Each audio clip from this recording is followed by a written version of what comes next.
Voilà, donc là je suis en train de mettre en place les mesures, j'ai pas tout fait, c'est pour vous montrer un peu ce que j'ai fait. Donc là vous avez un voltmètre, et le voltmètre en fait, si on regarde bien les fils, voilà, ils sont reliés là-bas au fond sur la Genetaki.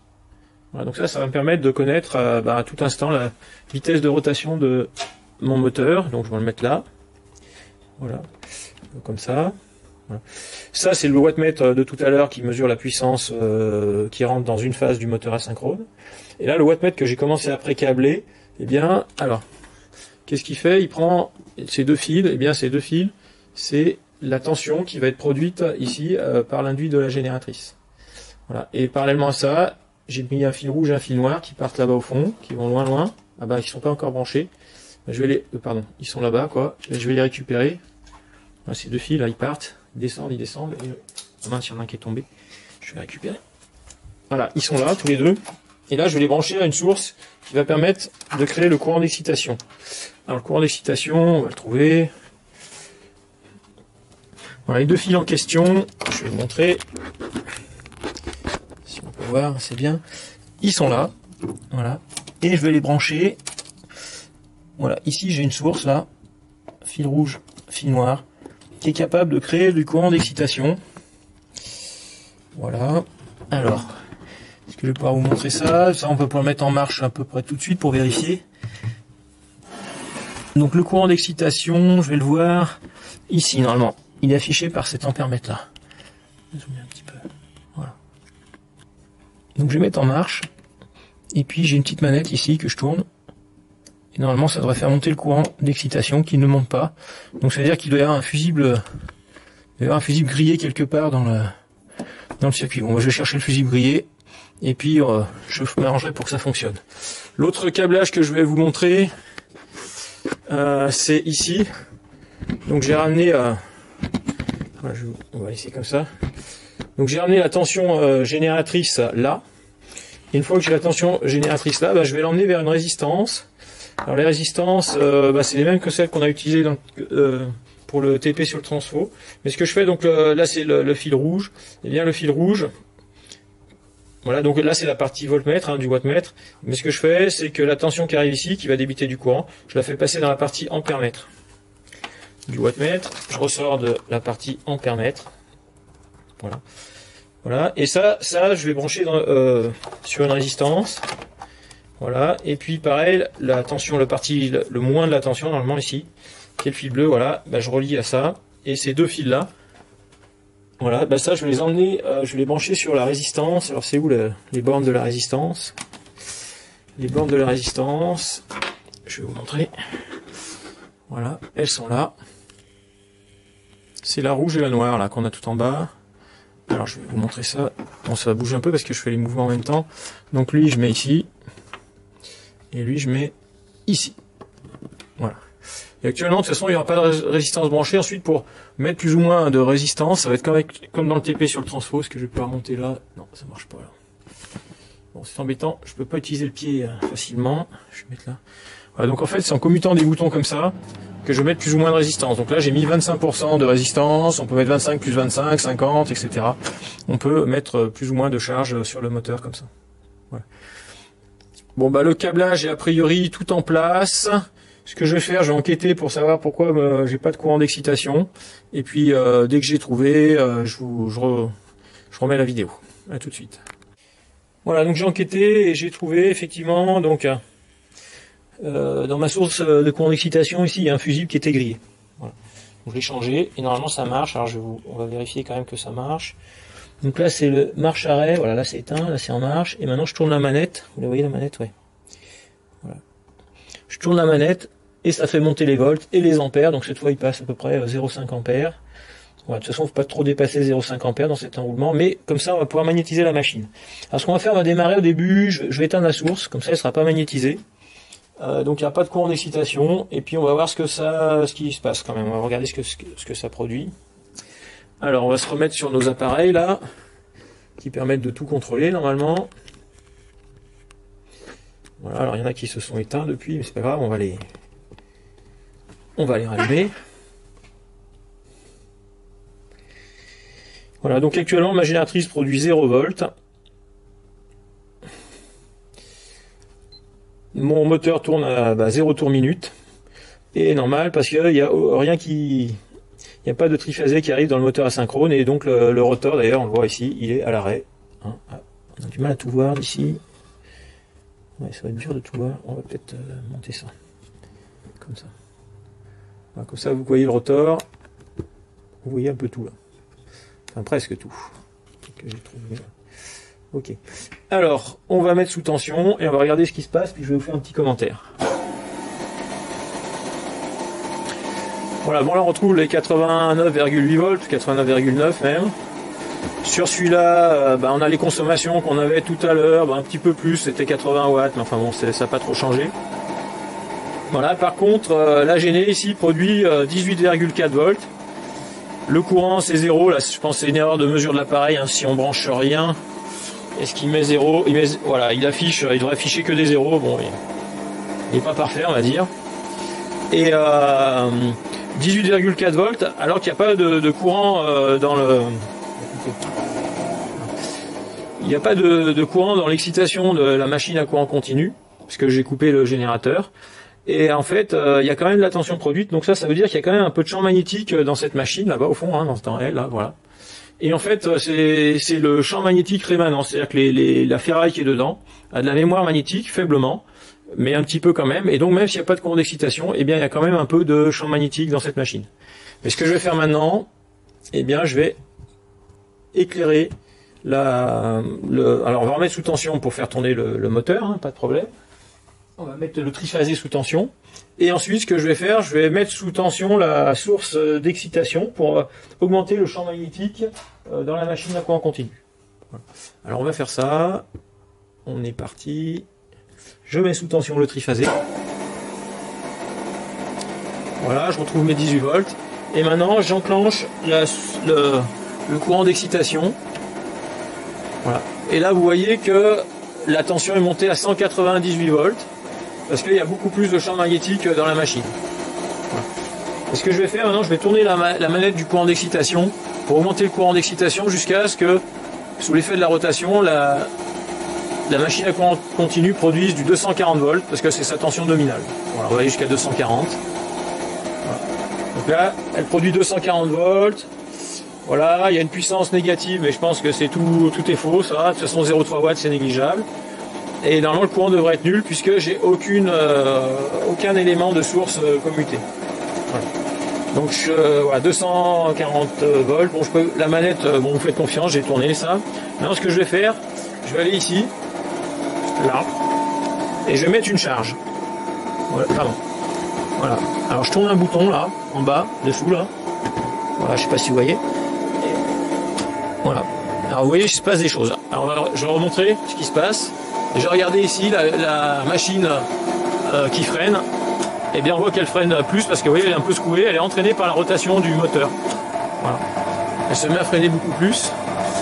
Et j'ai mis un petit peu de... Donc cette fois, pourquoi elle freine? Parce que cette fois, cette génératrice débite du courant. Elle débite 4,26 ampères et 878 watts. Voilà. Et voilà, elle produit plus de 240 volts, mais 205 ou 206 volts. Voilà. Et puis le côté moteur asynchrone, eh bien la tension d'alimentation elle bouge pas, c'est celle du réseau, 238 volts. Par contre, le courant consommé est passé de 2,67 ou 68 à 3 et quelques, il a un peu augmenté. Et la puissance qui était à 80 watts par phase, ben là elle est passée à 400 watts. Donc elle a vraiment beaucoup augmenté. Là. Alors ce que je vais faire, voilà, je vais repasser à vide, c'est-à-dire j'enlève la résistance. Voilà, là le moteur ne force pas et on retrouve à peu près les consommations qu'on avait à vide tout à l'heure. Voilà. Et maintenant ce que je vais faire, je vais essayer de faire forcer le moteur, enfin je vais commuter des résistances et l'idée c'est d'aller à pleine puissance de ce qui est capable de produire toutes ces machines, notamment de ce qui est capable de produire le moteur. Alors on va faire ça. Et je vais le repérer parce que je sais que la machine à courant continu ici, il ne faut pas dépasser 6,8 ampères. Ça sera son courant maximum. Donc ce que je vais faire, je vais charger, comme ça, là je mets de la résistance. Allez, je vais encore en mettre. Voilà, c'est trop là, donc je laisse pas longtemps. Je suis allé trop loin. Je vais mettre, je vais dépasser. Voilà, là, je suis pas loin de la pleine puissance. 6-8 ampères maxi. Voilà, vous voyez que la Géné récupère 1200 watts et que le moteur asynchrone, eh ben, il consomme 616 watts x 3. Parce que je vous rappelle qu'il faut multiplier par 3, ce qui fait 1848 watts. C'est-à-dire que là on injecte 1848 watts électriques dans ce moteur-là, celui-là, là, voilà. Et l'autre machine qui est en face, à partir de ces 1848 watts, arrive à en produire 1200. Voilà. Et tout ce qui est l'écart entre les deux, ça part en chaleur dans les deux machines. Maintenant, ce qui m'intéresse, c'est de savoir quelle puissance mécanique fournit ce moteur, parce que c'est lui que je vais étudier. Bon, il consomme 1848 watts électriques, et bien combien il y a de watts mécaniques qui s'échangent au niveau de l'arbre ici. Et pour savoir ça, eh bien, il faut connaître deux choses. Il faut connaître la vitesse de rotation. Donc la vitesse de rotation, ben, vous l'aurez en faisant les 86,5 volts divisé par 0,06. Et puis ensuite, il ne faudra pas oublier de la convertir en radians par seconde. Et ensuite, il faut mesurer, ça c'est la vitesse de rotation oméga, et ensuite il faut mesurer le couple. Et pour mesurer le couple, eh bien, on va se déplacer et on va retourner vers le balancier. Le balancier qui est là. Voilà. Et maintenant, comme les machines forcent beaucoup, eh bien, pour récupérer l'équilibre, je vais devoir déplacer la masse. Vous voyez, il faut que je la déplace pas mal. Pas mal. Il faut que je la déplace encore plus loin. Voilà, je commence à avoir un semblant d'équilibre là. Alors j'essaye de voir.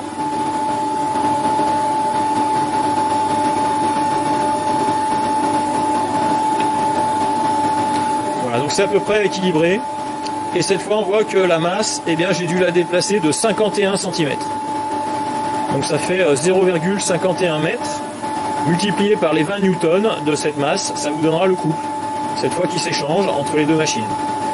Voilà, donc vous ferez l'opération, et ben 20 x 0,5, ça ferait 10 Nm. Donc on est un peu au-dessus des 10 Nm là, qui s'échangent entre les deux machines. Voilà. Bien ça va vous permettre de calculer la puissance mécanique échangée sur l'arbre. Voilà. Et cette puissance, si votre calcul est juste, eh bien elle doit être quelque part entre les 1800 watts qui rentrent sur dans le moteur asynchrone triphasé et les 1200 watts, un peu moins maintenant, qui sont récupérés par la machine à courant continu. Alors les chiffres ont baissé un peu parce que les moteurs sont en train de chauffer, et quand les moteurs chauffent, la résistance des enroulements augmente. Et quand la résistance des enroulements augmente, le rendement se dégrade et du coup on perd des watts, on perd plus de watts. Voilà. Ok. Bon, à partir de toutes ces mesures, vous pouvez répondre à déjà beaucoup de questions. Voilà, on vous dit d'essayer de déduire le glissement, on vous demande de faire un bilan énergétique du moteur en vous appuyant sur le mini-cours. Qu'est-ce qu'il y a d'autre à faire? On vous demande de calculer le cos-phi du moteur. Alors, pour ceux qui savent faire, vous le calculerez, sinon je vous montre aussi le cos-phi du moteur. On peut l'avoir ici, en appuyant sur le bouton display de cet appareil. Et le cos-phi, ça va être comme avec le transfo, ça va être le power factor, PF. Voilà, bah là, le cos-phi vaut 0,7. Vous vous souvenez, c'est ce qui était marqué sur la plaque signalétique, cos-phi de 0,71. Voilà. Et puis ça, bah vous connaissez pas, on va dire. Voilà, ça c'est bon, ça s'appelle la puissance réactive consommée par le moteur, et ça la puissance apparente. Bon, c'est voilà. Alors le cos-phi qui vaut 0,7, qui est un cos-phi qui normalement enfin dans l'idéal il faudrait qu'il vaille 1, mais là c'est pas idéal. Mais je vais vous montrer que si je décharge le moteur, c'est-à-dire si j'enlève les résistances, donc le moteur va arrêter de forcer. Voilà. Voilà. Et vous voyez que le moteur, quand il est vide, le cos-phi du moteur est très très mauvais.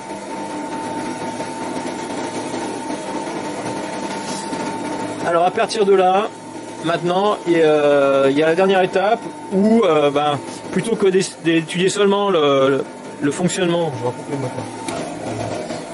Voilà. Plutôt que d'étudier seulement le fonctionnement du moteur à vide et puis à pleine charge, eh bien, on décide de faire des points intermédiaires, c'est-à-dire un moteur qui force un peu moins et donc qui fournit un peu moins de puissance mécanique. Et pour ça, je vais jouer sur les résistances de charge que je commute sur la génératrice. Et on va essayer de faire quelques points intermédiaires et comme ça, vous aurez des valeurs un peu pour tout. Donc là, ce que je vais faire, je vais repartir du point à pleine charge. Et puis on va, les valeurs on a tout pris hein, déjà, mais bon je vais partir de celui-là. Et puis ensuite je vais délester un petit peu et faire des points de charge intermédiaire. Et puis vous allez voir toutes les valeurs sur les appareils. Alors, je remets sous tension. Je remets en charge. C'est combien qu'on avait mis, c'était ça? Voilà, on devait être là, à peu près. Voilà, on retrouve le 0,7. Je vais repasser en puissance. Voilà, dans le moteur, tiens, c'est un peu différent d'avant, mais bon, voilà, on va partir de là. Donc là, vous avez tout. Vous avez la vitesse de rotation ici. Ce qui sort de la génératrice, bon, c'est pas très important, nous c'est surtout là. Donc la puissance x3, faire x3, le courant dans le moteur et la tension réseau, voilà, qui est un peu baissée. Alors maintenant, ce que je vais faire, je vais enlever de la charge. Donc là, je suis à 45% de charge. Bah, et je vais enlever direct 25%. Voilà, il reste plus 20% de charge. Donc là, le moteur force moins. Voilà. Du coup, il y a moins de puissance ici fournie par la génératrice et moins de puissance consommée par le moteur asynchrone et moins de courant, etc. Voilà. Et la vitesse, elle réaugmente. En fait, ce moteur, plus il force, plus il ralentit, et moins il force, plus il va vite. Et plus il va se rapprocher de la vitesse de synchronisme. Voilà, donc là, vous avez quasiment toutes les mesures. La seule mesure qui vous demande, c'est la mesure de couple. Eh bien, on va aller la faire. La mesure de couple. On fait le tour des machines. Voilà. Et la mesure de couple, eh bien, je vais l'obtenir en refaisant l'équilibre ici. Donc je déplace, jusqu'à avoir de nouveau un équilibre.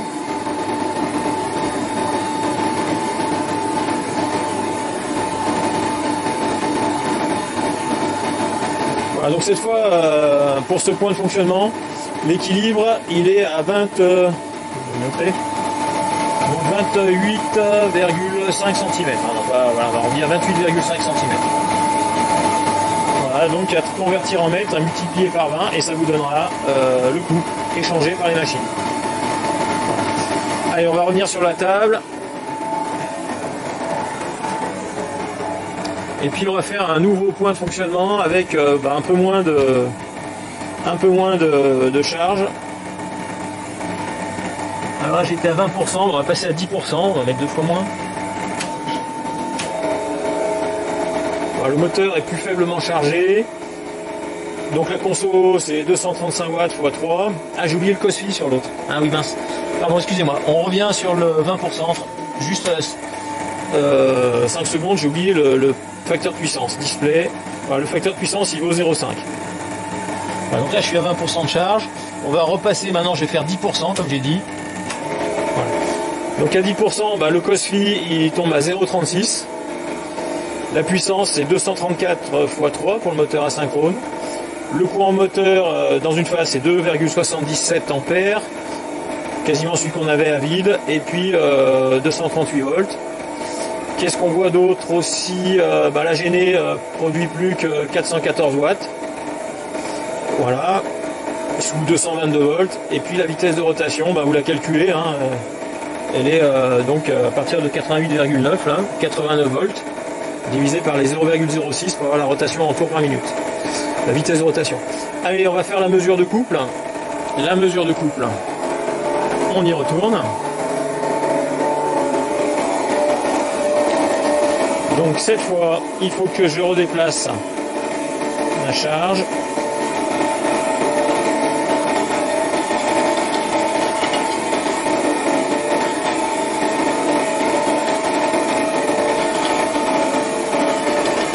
Alors cette fois, l'équilibre, il est à, moi je le lis à 16 cm.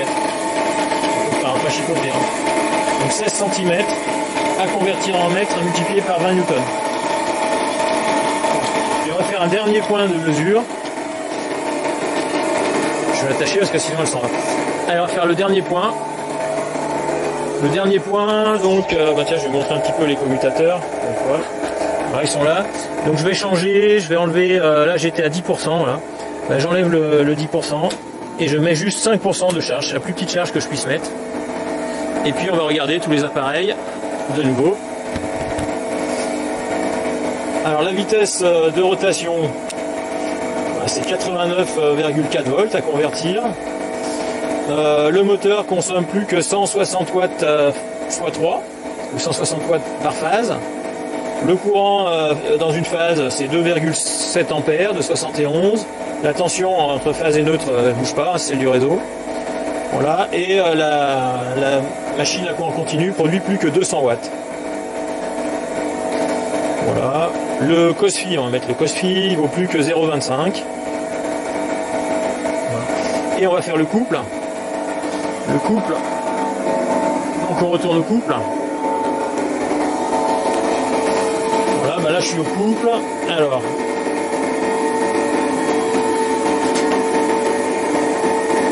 donc je vais déplacer la masse pour établir l'équilibre. Alors là je fais une pesée en fait.